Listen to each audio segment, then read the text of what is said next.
Hey, I'm Derek Davis, and today we'll be discussing the Andrea Yates case, a legal look into the insanity plea. Andrea Yates was a mother to five who lived in Houston, Texas with her loving husband, Rusty Yates. She was tasked with the job of stay-at-home mother for the kids, ages ranging from 6 months to 7 years old, in a nice suburban home. Everything seemed great from the outside, but many people would know that Andrea had been seeking treatment for postpartum depression and postpartum psychosis for a while. Her doctor had changed her antipsychotic medicine and informed her husband to not leave her home alone with the children, since the form of mental illness that she had was dangerous for both her and the children. But Rusty had to go to work, unable to stay at home and watch his wife and children, leaving Andrea alone with the five small children on June 20th, 2001. She got up that morning and got the kids up, making them breakfast and having them gather around the kitchen table to eat. She began to take one kid up at a time, youngest to oldest, upstairs for a bath. Unbeknownst to the kids downstairs, Andrea was drowning each child she took upstairs in 9 inches of water. Her oldest son, 7 years old, realized what was happening and tried to run, but Andrea caught up and tackled him to the ground, dragging him to the bathtub and drowning him next to the dead body of his 6-month-old sister. After she drowned each child, she pulled them out of the bathtub and took them to their beds, wrapping them up as if they were asleep, and then called 911 and her husband, informing them that she had just murdered all 5 of her young children. During the time of the crime, Andrea believed that she was doing what was best for her children, that by killing them, she was actually saving their souls. When this case went to trial, prosecution set up the argument that Andrea had been planning these murders for a couple of years, using a Law & Order SVU episode as inspiration to use the insanity plea to get out of the murders, even having an expert witness, Dr. Park Dietz, lie on the stand to get the prosecution's story across to jurors. Andrea was originally charged with capital murder and was sentenced to life in prison, but after she appealed, she was found illegally insane and was sent to a mental health facility where she has been ever since. Are minorities given the same treatment when using the insanity plea?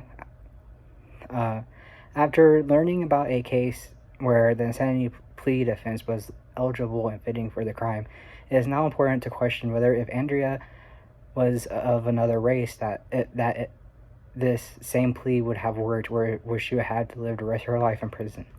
To answer this is tricky, since there is little discussion in literature and a few studies concerning the insanity plea as it relates to race. There is no direct studies for this question. Let's look at other statistics that may aid in answering this question. Research has shown that black individuals outnumber white individuals in both prison and public health facilities, with about 52% of public mental health facilities population being black and black individuals, outnumbering whites in correctional institutions 9-1. In most cases, previous contact with mental health system and involuntary commitments are commonly a prerequisite for the insanity plea. This is being shown in the Andrea Yates case, but when it comes to black Americans, the prerequisite may not always work out for them. Studies of the not guilty plea of the reason of insanity has shown that people who are primarily single, Caucasian, somewhat older, and better educated than the usual defendant group, unemployed at the time of the insane offense, and with a history characterized by chronic unemployment, prior psychiatric treatment, drug abuse, alcohol abuse, and previous arrests, are more likely to successfully use the insanity defense over other demographics. But no strict studies have shown a real disparity between ethnical groups, which makes the question of the racial difference of an offender in a case like Andrea Yates up for interpretation. What should be the consequence of falsely testifying as an expert witness?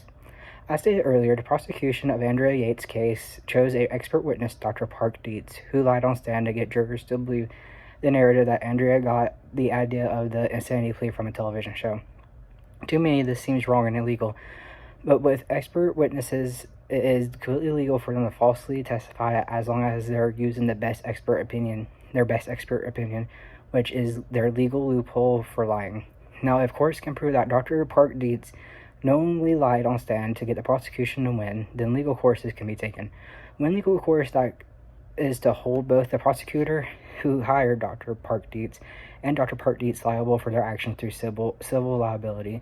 And states like California, Connecticut, Louisiana, Massachusetts, Missouri, and Pennsylvania, it is legal for attorneys to sue expert witnesses for giving false testimony which acts the same as civil liability in most cases, with the addition of malpractice charges.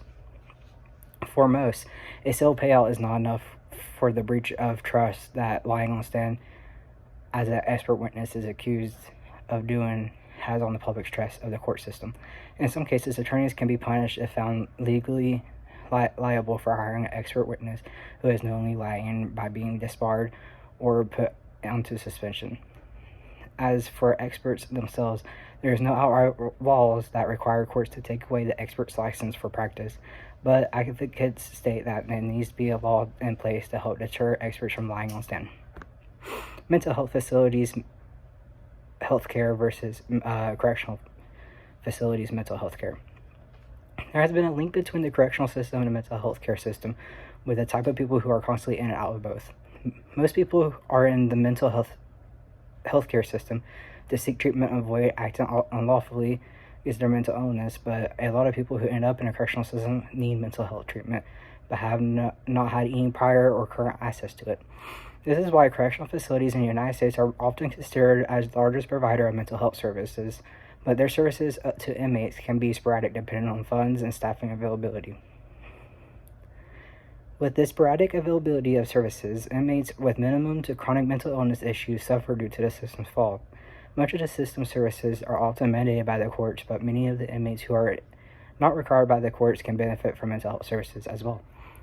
People like Andrea Yates is aware that they have mental health issues and want treatment, choosing to stay in healthcare facilities for longer than the recommended time due to not wanting to relapse in their mental health recovery.